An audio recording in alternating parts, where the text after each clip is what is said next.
보겠습니다. 오늘 은혜 나눌 말씀은 다니엘서 6장 1절로 10절까지의 말씀입니다. 다니엘서 6장 1절로 10절까지의 말씀은 구약 1242면에 있습니다.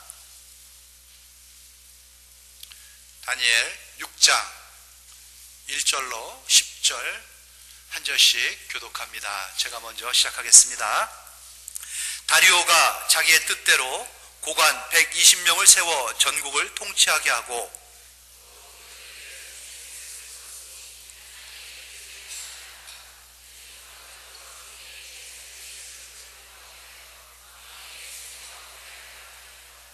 다니엘은 마음이 민첩하여 총리들과 고관들 위에 뛰어나므로 왕이 그를 세워 전국을 다스리게 하고자 한지라.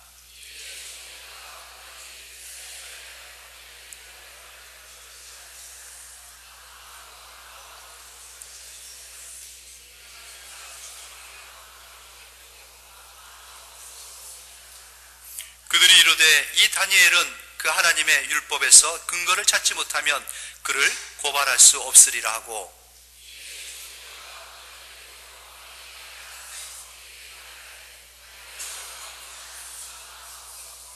나라의 모든 총리와 지사와 총독과 법관과 관원이 의논하고 왕에게 한 법률을 세우며 한 금령을 정하실 것을 구하나이다. 왕이여, 그것은 곧 이제부터 30일 동안에 누구든지 왕 외에 어떤 신에게나 사람에게 무엇을 구하면 사자굴에 던져 넣기로 한 것이니이다.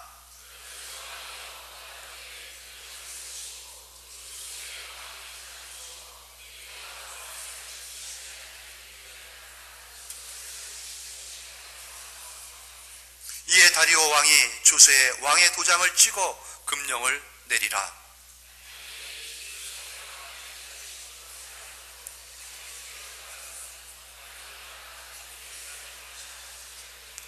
전에 하던 대로 하루 3번씩 무릎을 꿇고 기도하며 그의 하나님께 감사하였더라. 아멘. 기도와 감사로 이루어내는 기적, 오늘 설교의 제목이 되겠습니다. 기도할 때 깊이 기도하면 감사가 나오죠. 감사가 우리의 진심이 되었을 때 하나님께서는 놀라운 역사를 펼쳐가십니다. 사람들은 그걸 보고 기적이라고 하지요. 우리는 하나님의 기적의 현장에 있는 사람들입니다. 하나님의 놀라운 손길, 그 역사한 가운데에서 변화되고 고쳐지고 나아지는, 회복되어지는 기적과 같은 그러한 삶이 여러분의 인생 가운데에 늘 펼쳐지기를, 쉽게 드러나기를 주님의 이름으로 축원합니다. 5월입니다. 벌써 12일 중순에 접어들고 있죠. 5월은 참 역동적인 계절입니다. 생명이 넘치는 계절이기 때문에 그렇죠. 꽃이 떨어져 섭섭하다 싶었더니 새순이 돋고 그 연초록의 그 아름다운 것들이 전국을 싱싱하게 그렇게 뒤덮고 있습니다. 참으로 생명이 넘치는 생명의 교향곡이 울려 퍼지는 이 계절. 그래서 5월은 특별히 감사의 달로 삼고 있죠. 감사의 계절.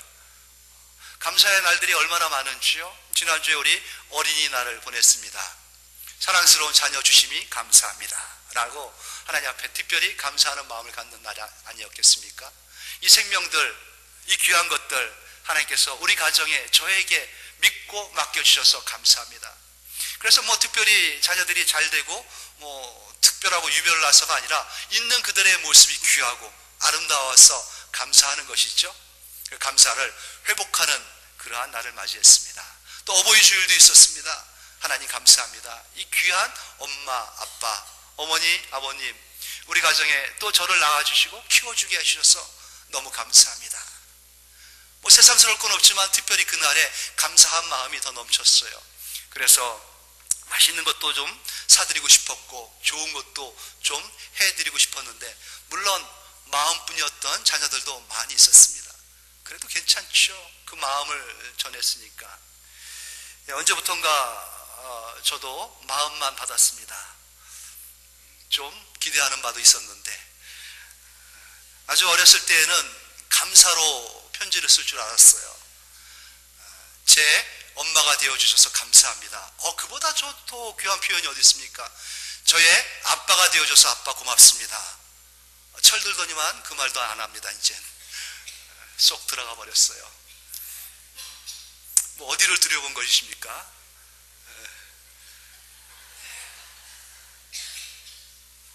스승님에 대한 감사가 얼마나 또 넘칩니까? 가르쳐 주시고 인도해 주셔서 너무 감사합니다. 그 마음이 넘쳐 또 스승의 날도 있어요. 부부의 날도 있죠, 여러분. 둘이 하나가 되는 귀한 날. 내 파트너가 되어주셔서, 나의 돕는 배필이 되어주셔서 너무 고맙고 감사합니다. 당신을 만나지 않았다면 어떻게 살았을까 생각하기도 싫은 그러한 귀한 배필을 하나님이 허락해 주셨습니다. 그래서 감사하는 거죠. 고맙게 여길 줄 알아야 됩니다. 그 짝을요, 하나님께서 맺어주신 짝, 너무나 사랑스럽고 사랑해도 되는 짝, 귀하게 여겨도 되는 짝, 감사합니다 하는 마음으로 또 맞이하는 날도 있고요. 입양의 날도 있습니다. 여러분 알고 계셨나요? 전부 다 어떻게 보면 가정에 초점이 맞춰져 있어요. 세상스럽게 그 날만 감사할 건 아니지만은 더 한번 감사로 확인하자는 것이죠. 하나님께서는 역사를 주관하시면서 모든 날 속에다가 이 감사를 끼워 놓습니다. 다 집어넣어 놓으신 거예요. 그래서 어렸을 때 우리 소풍 가가지고 보물찾기 시간이 있으면은 여기저기 찾아다니면서 불을 켜가면서 돌섭을 해치고 풀을 해치고 보물 쪽지 하나 찾으려고 애쓰지 않았습니까? 나날 속에 그러한 마음을 가지고 감사를 찾아야 됩니다. 얼마나 많은 감사가 풍성한지요. 감사의 마음이, 감사의 그러한 표현들이 회복되어져 가지고 감사할 때 보물찾기에서 쪽지를 찾으면 희한하게 그 쪽지에 맞는 상품이 내게 들어옵니다. 감사합니다, 감사합니다 표현하면요, 표현대로 그 넘치는 은혜가 부어져 들어오는 인생이 되는 것이죠. 감사할 줄 알아야 됩니다. 그래야 인생의 진도가 나갑니다. 하나님께서 다음에 예비하신 풍성함을 받을 수 있도록 하나님께서 우리에게 허락해 주시는 것이죠. 그러기에 감사는요, 우리 삶 가운데에서 조건적으로 붙여서 해야 할 감사는 아닌 것입니다. 세상 사람들은 조건 감사를 합니다. 무엇이 있기 때문에, 무엇을 했기 때문에, 무엇이 되어졌기 때문에, 그 때문에 감사하다 하죠. 하지만은 천지를 주관하시는, 절대 하나님을 섬기는 하나님의 자녀들인 우리들은 그냥 감사할 줄 알아야 됩니다. 이거를 절대 감사라 하죠. 깊은 감사입니다. 의미 있는 감사하고 수준 높은 감사입니다. 그냥 감사해야 됩니다. 감사합니다. 있는 그 자체가 감사합니다. 하나님 자녀 그 모습 그대로 감사하고, 부모님이기 때문에 감사하고, 이 가정이기 때문에 감사합니다. 왜냐하면은 하나님의 주권을 인정한다는 것이에요. 하나님의 하나님 되심을 인정한다는 것이죠. 그래서 감사가 나오는 겁니다. 실패 가운데서도 감사할 줄 알아야 됩니다. 시련 속에서도 감사할 줄 알아야 됩니다. 시험 앞에서도 감사할 줄 알아야 됩니다. 폭풍우가 몰아치는 그 풍랑 속에서도 감사할 때에 하나님께서는 그 다음을 예비하시고 그 길로 인도하시는 것이죠. 혹 아니라 하면 어떻겠습니까? 하나님께서 여기까지, 지금까지 불꽃 같은 눈으로 그 품에 안으셔가지고 주장하시고 인도하셨는데, 하나님 그래도 감사합니다.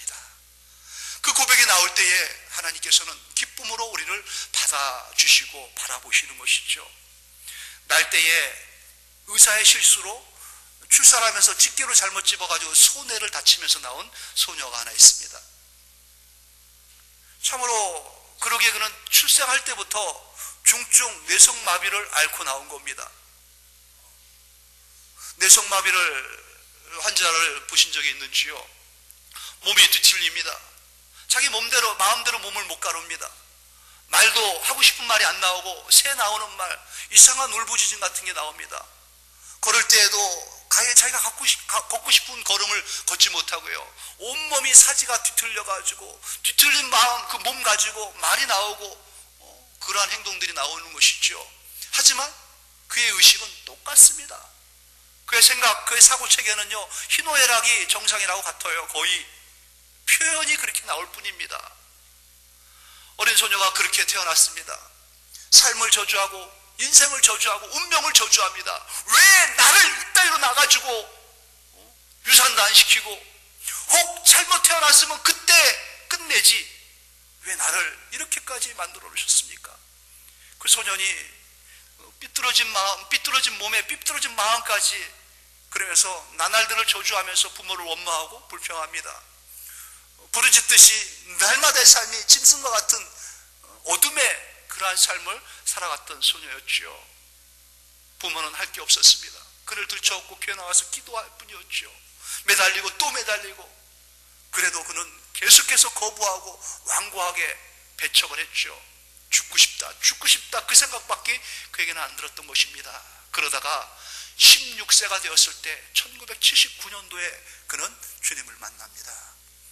그의 안에 빛이 비춰지기 시작한 것이죠. 교회 와서 기도하는 중에 하나님의 은혜를 체험합니다. 눈물을 쏟으면서 지난 16년간의 그의 삶을 회개하고 하나님 앞에 용서를 구합니다. 물밀듯이 밀려오는 평강과 기쁨이 그의 내면을 가득 채웁니다. 새로운 세계를 만난 겁니다. 빛의 세계, 생명의 세계. 그는 여전히 뒤틀리는 몸이요, 표현 안 되는 그 말이지만은 뭔가 기쁨을 찾았고 의미를 찾았습니다. 그렇게 교회 생활을 하는 중에 21살이 됐을 때 집이 돈이 없고 가난해가지고 쫓겨나듯이 이사를 해야 될 입장에 처해졌습니다.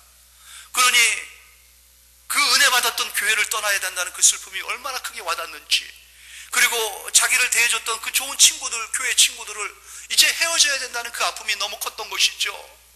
다시 눈물이 흘리면서 원망이 쏟아졌습니다. 한 번도 하나님, 저는 제대로 행복을 누려보지도 못합니다. 이제 조금 뭔가 좀 알고 뭔가 좀 의미 좀 찾으려 했더니 왜 가난하게 하셔가지고 이게 뭡니까? 하나님 너무하십니다. 너무하십니다. 교회를 떠나야 할 수밖에 없는 그 입장에 그는 통곡을 하면서 하나님 앞에 절규하듯이 부르짖죠. 그의 마음 가운데 한 음성이 들려집니다. 그러면서 마음의 평정이 찾으면서 다시 손을 들어가지고 삐뚤삐뚤하면서 그가 종이에다가 글을 쓰기 시작했습니다. 그 시가 우리가 그렇게 은혜롭게 읊조리며 모든 사람들이 은혜를 받는 나라는 복음서인가예요. 나, 가진 재물 없지만, 나, 남이 가진 지식 없으나, 나, 남에게 있는 건강 있지 않으나, 나, 남이 없는 것 있으니, 나 남이 못 본 것을 보았고, 나 남이 듣지 못한 음성 들었고, 나 남이 받지 못한 사랑받았고, 나 남이 모르는 것 깨달았으니, 공평하신 하나님이 나 남이 없는 것 갖게 해주셨네. 아닙니다. 하나님 공평치가 못합니다. 저는 이 시를 쓸 수가 없습니다. 하나님이 뭐가 공평하십니까? 내 인생이 이렇게 엉망이고 망가지는데 저는 이 시를 쓸 수 없습니다. 딸아, 나는 공평한 하나님이야. 공평한 하나님이야. 눈물을 흘리며 그 시를 완성짓죠. 그리고 그는 떠나갑니다. 극동방송을 통해 가지고 하나님의 은혜를 받다가 극동방송에 이 편지를 띄웁니다. 그의 사연이 전파를 타고 온 성도들의 가슴을 적시기 시작합니다. 시가 노래가 되어 가지고 많은 사람들의 눈에 눈물을 흘리게 만들지요. 공평하신 하나님, 공평하신 하나님. 그 여인이 바로 송명희 시인입니다. 전국을 다니면서 주님을 간증합니다. 그가 보여주는 것만 해도 많은 사람들이 참회의 눈물을 흘리면서 주님을 만나는 역사가 일어나기 시작하죠. 삐뚤삐뚤 썼던 그 마음의 표현들이 시집이 되어가지고 많은 사람에게 들려지고, 많은 곡들이 노래가 붙여져가지고 많은 사람들에게 들려지기 시작합니다. 극동방송 부사장님이 그를 찾아왔습니다. 송명희 씨, 드디어 준비가 됐습니다.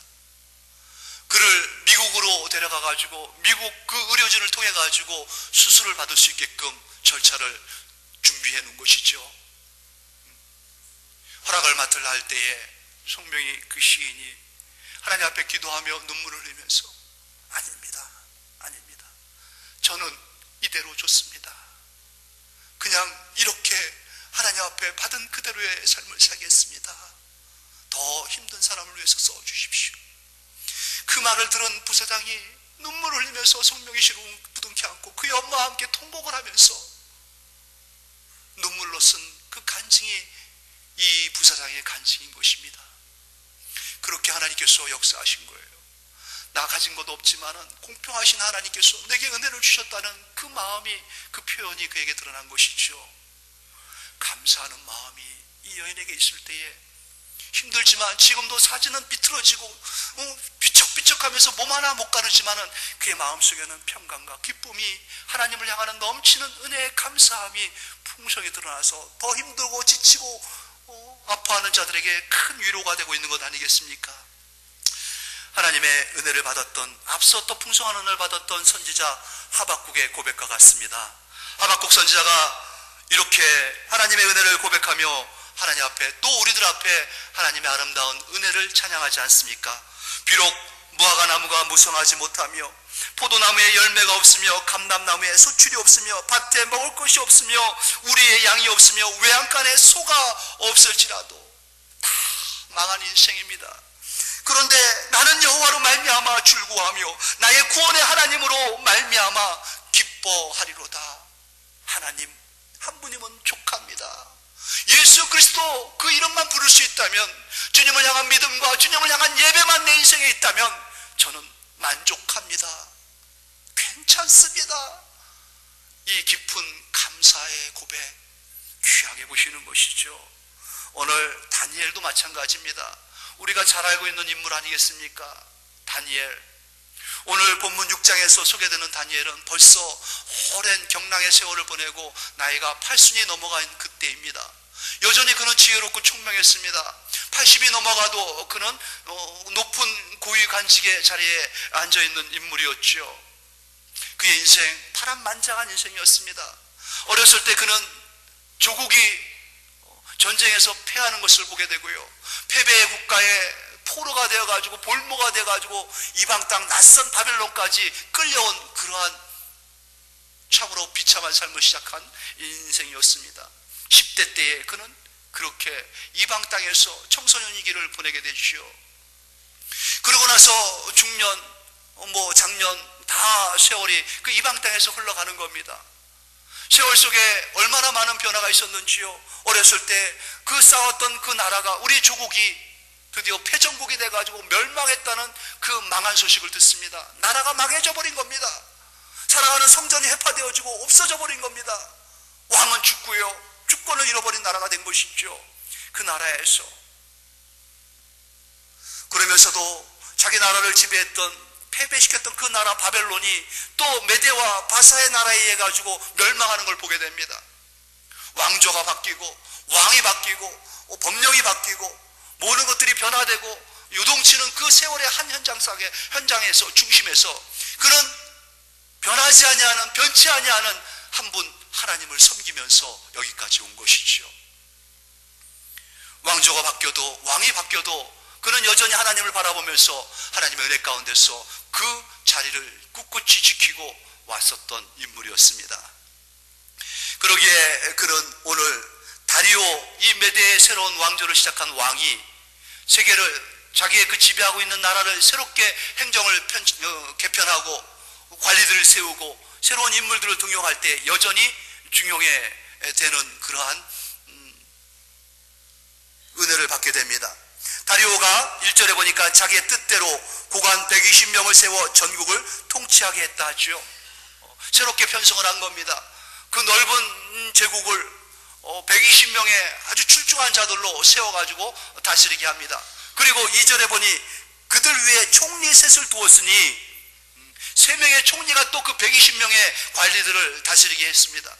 그런데 후반부서를 보니까 다니엘이 그 중에 하나이라 그는 고관들로 총리에게 자기의 직무를 보고하게 하여 왕에게 손해가 없게 하려 함이었더라 하면서 다니엘을 총리 중에 총리, 수석 총리로 세웁니다. 그러니 한 사람만, 왕만 위에 있고요, 만인이 자기 발밑에 다 있습니다. 최고의 자리에 올라가 있는 것이에요. 식민지 국가에 가가지고 포로로 끌려온 이 아이가 8순이 다 되는 그 나이에도 여전히 제국의 총리로 행사할 수 있었던 것입니다. 그의 삶을, 그의 이력을 들여다보면 어떻게 다니엘은 이렇게 멋지게 인생을 살아온 사람이 될 수 있었을까? 그 원인이 있었습니다. 오늘 소개되지요. 3절에 보니까 다니엘은 마음이 민첩하여 총리들과 고관들 위에 뛰어났다. 마음이 민첩했다라고 소개합니다. 마음이 민첩했다, 이 단어를 가만히 들여다보면 이 마음이라는 이 단어가 심령하고 통하는 겁니다. 루아스 해가지고 바람, 영 이런 것이죠. 그는 마음이 민첩했다, 다른 말로 표현하면 성령의 사람이었다는 것입니다. 하나님의 영으로 채워진 충만한 사람이었습니다. 그래서 그가 이 제국에 끌려왔을 때 10대였죠. 왕의 진미를 거부하고 또 우상에 섬기는 그러한 모든 세속에 물든 것들을 거부하면서 그의 친구들이 풀무불에 던져졌을 때 그러한 하나님의 살아있는 경험을 했던 그 다니엘, 왕이 이 나라, 자기의 나라를 패배국으로 만들었던 느부갓네살 왕이 심각한 고민에 빠졌을 때에 다니엘은 실력을 발휘합니다. 그리고 왕의 문제를 해결해 주지요. 그 어렸을 때 그래서 그는 총리로 등용되기 시작한 것입니다. 그때 왕이 어떻게 표현했냐면은 다니엘에 대해서 4장 8절에 보니까 느부갓네살의 평가가 이렇습니다. 벨드사살이라 하면서 이름을 고쳐주면서 그의 안에는 거룩한 신들의 영이 있는 자라. 후반에 나오지요. 거룩한 신들의 영이 그 안에 가득했다라는 것을 보게 됩니다. 그렇지 않고서야 이렇게 지혜로울 수가 없다는 것이지요. 그러면서 내 안에는 거룩한 신들의 영이 있으니 가까이 나를 도와주도록 해라 하고 그를 발탁한 것입니다. 그리고 그의 아들 또 벨사살이 왕으로 올라갔을 때입니다. 이제 옛날에 왕에 섬겼던 신하였던 다니엘은 잊혀졌죠. 그런데 그의 아들 벨사살도 아주 기괴한 현상을 목격하면서 고민에 빠지기 시작합니다. 문제가 생긴 겁니다. 어려움에 봉착했어요. 많은 지혜로운 자들을, 박수와 수객들을 모았는데 해결을 못하고 답을 못 주는 겁니다. 그때에 이 다니엘을 알고 있는 사람들, 그 사람들이 다니엘을 천거하면서 이 왕에게 다니엘을 소개합니다. 그때 어떻게 소개하는지 압니까? 5장 11절에 보니까 이렇게 말을 합니다. 왕의 나라에 거룩한 신들의 영이 있는 사람이 있으니 거룩한 신들의 영이 있는 사람이다 라고 소개를 합니다. 우리말로 하면은 성령에 충만한 사람이 있다는 것이죠. 있는데 그를 보니 곧 왕의 부친대에 있던 자로서 명철과 총명과 지혜가 신들의 지혜와 같은 자이니이다. 명철과 지혜, 총명이 마치 신을 방불케 하는 그러한 자, 신의 영으로 충만한 자, 마음이 민첩하다는 게 바로 그런 뜻이죠. 하나님의 성령에 충만해가지고 누구 앞에든 간에 누가 보든지 간에 참 됐다라고 인정할 수 있는 그런 사람입니다. 그리고 왕조가 바뀌었습니다. 이제 다른 왕국이 세워지고 다른 왕이 섰습니다. 그 왕도 여전히 이 다니엘을 인정을 한 것이죠. 그의 인정의 소리가 뭡니까? 4절에 오늘 본문 4절 말씀해 보니까는 이에 총리들과 고관들이 국사에 대하여 다니엘을 고발할 근거를 찾고자 하였으나 아무 근거 아무 허물도 찾지 못하였으니 이는 그가 충성되어 아무 그릇됨도 없고 아무 허물도 없음이었더라. 아무런 흠잡을 것이 없는 자, 점잡을 것이 없는 자, 그러한 자, 온전한 자로 인정을 해주는 겁니다. 그래서 그의 지위가 너무 높고 그의 세력이 너무 강대하니까 본토에 있는 그 본토민들이 얼마나 시기하고 질투하겠습니까? 혐의를 찾고 싶은 겁니다. 꼬투리를 찾고 싶은 겁니다. 하지만 일에 대해서는 아무런 혐의도, 아무런 책잡을 것을 찾아낼 수가 없는 겁니다. 얼마나 혈안이 돼가지고 그의 비리를, 그의 부정과 부패를 찾아내려고 했겠습니까? 그런데 아무것도 찾을 수가 없는 것이죠. 그를 대하는 원수도, 그를 쓰고자 하는 왕들도, 그를 가까이 하는 사람이나 멀리 하는 사람이 다 한결같이 이구동성으로 말하는 것이 그의 충만한 은혜의 상태였던 것입니다. 그래서 그 원수들이 고안해낸 게 뭔지 압니까? 다른 것으로는 저를 혐의를 찾을 수가 없구나. 그에게 유일한 혐의가 우리가 있다면은 신앙생활을 빌미로 잡는 것이다 라는 것입니다. 그의 온전한 신앙생활, 그는 변치 않는 신앙생활의 습관을 갖고 있다. 저것을 잘 이용해가지고 저를 거꾸로 들이자고 꾀를 냈습니다. 성도가 온전할 때 세상은 시기하고 질투합니다. 무너뜨리려고 합니다. 온전하게 잘 되는 것을 세상은 환영하지 않습니다. 그러면서 어떠한 공작을 펴니까 7절 말씀 보니까 나라의 모든 총리와 지사와 총독과 법관과 관원이 그러니까 모두가 다 연대해가지고 총동원돼가지고 서로 의논하고 고민하고 합심해가지고 내치려고 하는 겁니다. 그래서 그들이 내놓은 그 전략이 뭡니까? 30일간 기도 금지 조약입니다. 긴급 조치를 취한 것이죠. 30일 동안은 왕 외에는 그 누구에게도 기도하거나 간구하지 말게 하자. 틀림없이 다니엘을 엮을 수 있을 것이다 라고 생각을 했던 것입니다. 이걸 왕에게 가서 구하죠. 왕이요. 그랬더니 왕은 자기를 위한 건지 알고 어인을 찍습니다. 그리고 금령으로 선포합니다. 이제 30일 동안은 그 누구도 왕 외에게는 기도하면 안 됩니다. 왕 외에 누구에게 간구하면 안 됩니다. 그 대상이 사람이 됐든 신이 됐든 만약에 그것을 어기게 되면은 굶주린 사자 그 굴속에 던져가지고 사자의 밥이 되게 하는 그 법령이 책정된 것입니다. 다니엘이 이 법령이 책정된 걸 몰랐겠습니까? 그가 총리 중에 총리인데 알고 있었죠. 또 다니엘이 수십 년간 그 관직에 있으면서 왕의 위엄과 권위를 몰랐겠습니까? 왕이 어인으로 찍으면 그거는 절대 불변입니다. 누구든 예외가 없습니다. 그 정도로 준엄한 게 바로 법이라는 것을 알고 있는 다니엘이었죠. 그렇다면 다니엘이 좀 생각을 고칠 만한도 하지 않았겠습니까? 알고 있는 다니엘 어떻게 했습니까? 10절 말씀해 보니까 다니엘이 이 조서에 왕의 도장이 찍힌 것을 알고 있었어요. 자기 집에 돌아가서는 윗방에 올라가 예루살렘으로 향한 창문을 열고 전에 하던 대로 하루 3번씩 무릎을 꿇고 기도하며 그의 하나님께 감사하였더라. 좀 참 미련한 사람이 아닐 수 없습니다. 좀 쉬면 어떻겠습니까?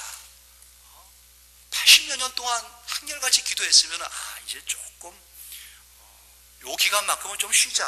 그래봐야 한 달 아니겠습니까? 아니면은 좀 기도하고 싶으면은 방법이야 여러 가지 있지 않습니까, 여러분? 꼭 그 시간에 기도하고 싶다 그러면 창문 닫고 기도하면 되지 않겠습니까? 입을 뒤집어 쓰고 창문을 닫으나 여나 하나님이 보시는 건 마찬가지인데 이불을 뒤집어 쓰나 이불을 내리고 하나 하나님 보시는 건 마찬가지 아니겠습니까? 그리고 좀 왜 통성기도하고 그럽니까? 묵상기도 하듯이 조용히 그냥 너 기도했지 그러면 안 했다 그러면 되는 거 아니겠습니까? 요령 있게 좀 위기를 넘길 만한 그러한 지혜가 이 얘기 없었던 것입니까? 왕이 어인을 찍고 금령을 내려가지고 선포한 것인데 어기기만 하면은 여지없이 다 사자굴에 던져가지고 그 인생이 끝난다는 것을 뻔히 알면서도 그는 오늘 10절 말씀 중간에 여러분 혹시 보셨습니까? 전에 하던 대로 그는 늘 했던 그대로입니다. 하나님 앞에 있었던 그 모습 그대로, 하나님과 가졌던 교제 그대로, 하나님 앞에 나갔던 그 모습 그 발걸음 그대로 그는 왕보다, 그 왕의 금령보다, 이 왕조보다, 그 고위 관직들보다 더 위에 계신, 세상이 변하고 왕조도 변하고 왕도 변하고 법령도 변하고 세상의 모든 것이 다 변하지만 변치 않으신 하나님, 그분이 계심을 바라본 것이죠. 믿은 것입니다. 그분 앞에 있는 자기의 모습을 늘 점검했던 것입니다. 그래서 여전하게 그는 기도했던 것입니다. 하루에 3번씩 꼬박꼬박 집을 향하여 집에 가서 윗방에 올라가가지고 창문을 활짝 열고 큰 소리로 온 천하의 주제가 되신 하나님이여, 영광과 존귀와 찬양을 홀로 받으시옵소서. 주께 감사나이다. 기도하는구나. 내 저럴 줄 알았지. 누가 봐도 다 기도하게끔, 누가 들어도 다 기도 소리로 알게끔 그는 그 모습 그대로 하나님 앞에 기도했던 것입니다. 그런데 여러분 봤습니까? 보셨습니까? 기도하는 그의 기도의 내용이 뭡니까? 그의 하나님께 감사하였더라 라는 것이죠. 감사할 이유가 그의 인생을 찾아보면 전혀 없던 사람이었어요. 끌려왔죠. 포로가 되었죠. 핍박을 받죠. 질투를 받죠. 언제 한번 편하게 숨 쉬면서 하나님 앞에 감사할 수 있는 그런 여건이 됐겠습니까? 자리에, 높은 자리에 앉아도 좌불안석이 아니겠습니까? 그런데 한결같은 마음, 한결같은 기도의 내용은 뭐였냐면 감사였습니다. 늘 감사하는 다니엘의 모습, 깊은 기도의 결과가 감사 아니겠습니까? 온 천하에 통치하시는 통치자가 하나님이시다. 주권자가 하나님이시다. 그 하나님께서 나를 통치하시면서 행사하신다. 내 인생은 하나님 손에 있습니다. 인정할 때만이 우리는 감사가 나올 수 있는 겁니다. 그래서 다니엘의 이름의 뜻은 하나님이 나의 재판관이십니다 라는 뜻입니다. 하나님께서 나의 앞뒤를 아시고 전후를 아시기 때문에 온전하게 판단하신 하나님께서 그 능력의 손으로 나를 인도하시고 주장하셔가지고 오게 하시고 있게 하신 하나님입니다 라는 고백이 뭡니까? 감사한 것이죠. 감사. 하나님 이 가정 주셔서 감사합니다. 이 배우자 주셔서 감사하고, 이 자녀 주셔서 감사하고, 이 생명 주셔서 감사합니다. 이 뒤틀어진 몸 주셔서 감사하고요, 남이 없는 재물이지만 나에게 깨달음 주셔서 감사하고, 남이 못 듣는 음성 듣게 해주셔서 감사하고, 주님을 내가 만나게 해주셔서 감사하고, 이런 것들이 감사지요. 하나님을 인정하는 사람의 모습, 그 표현이 감사로 나오는 겁니다. 넘어져도 감사합니다. 또 넘어졌는데 또 감사합니다. 하나님 끝까지 감사하는 거죠. 다니엘은 도대체 이 순간에 무엇이 감사했을까요? 금령이 떨어졌습니다. 왕의 오인이 지켰습니다. 이 기도가 내 인생의 이 땅에서의 마지막 기도일 것을 다니엘은 알고 있었습니다. 그래도 감사합니다 하고 기도합니다.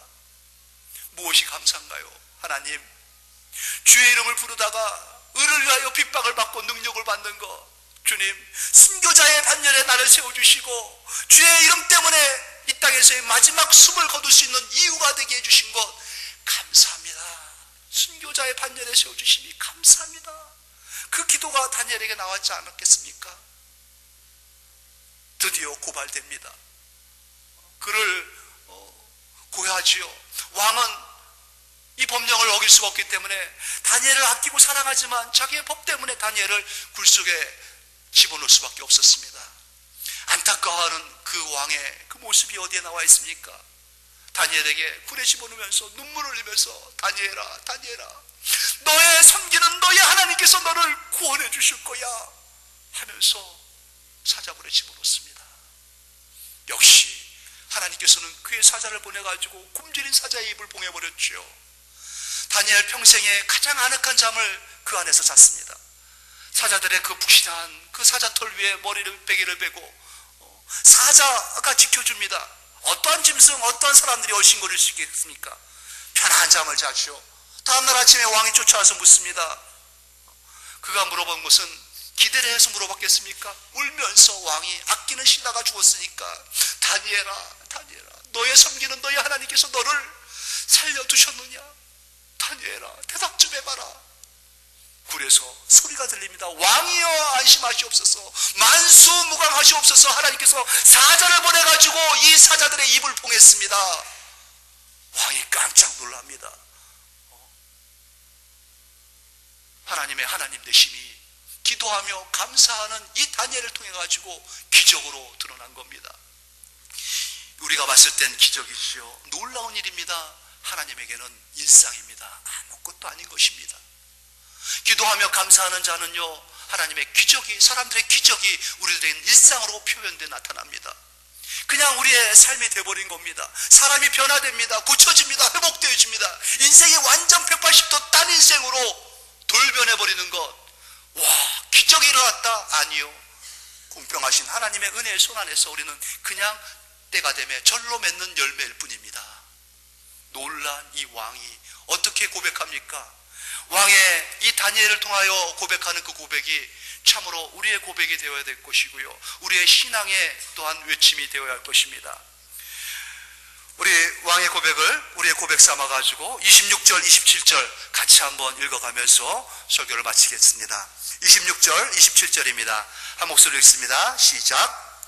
이에 내가 이제 조서를 내리노라. 내 나라 관할 아래에 있는 사람들은 다 다니엘의 하나님 앞에서 떨며 두려워할지니니 그는 살아계시는 하나님이시요 영원히 변하지 않으실 이시며 그의 나라는 멸망하지 아니할 것이요 그의 권세는 무궁할 것이며 그는 구원도 하시며 건져내기도 하시며 하늘에서든지 땅에서든지 이적과 기적을 행하시는 이로써 다니엘을 구원하여 사자의 입에서 벗어나게 하셨습니다 하였더라. 아멘. 다니엘을 구원하신 하나님, 다니엘의 그 기도와 감사 가운데에 기적을 나타내신 하나님, 여러분 인생 가운데에, 여러분 삶 가운데에, 여러분 몸 가운데에 그러한 간증을 남기셔서 영광을 받으실 것입니다. 그러한 놀라운 기적의 역사가 나날 속에서, 삶 속에서 감사하는 여러분 가운데 늘 드러나기를 주님의 이름으로 축원합니다. 하나님 아버지 은혜 감사합니다. 감사합니다. 하나님, 시간 속에, 삶 속에, 사람 속에, 또 문제와 아픔과 고난 속에 감사를 감춰놓으신 하나님, 이제는 문제보다는 감사를 찾겠습니다. 어려움보다는 감사를 더 읽겠습니다. 감사하는 삶이 우리 삶의 습관처럼 하늘의 양식이 되어가지고 드러나는 인생 되겠습니다. 그 길로 우리를 인도하시고 하나님의 기적을, 하나님의 놀라운 역사를 펼치려낼 수 있는 우리의 삶 될 수 있도록 역사하여 주시옵소서. 감사하며 예수님 이름으로 기도드립니다. 아멘.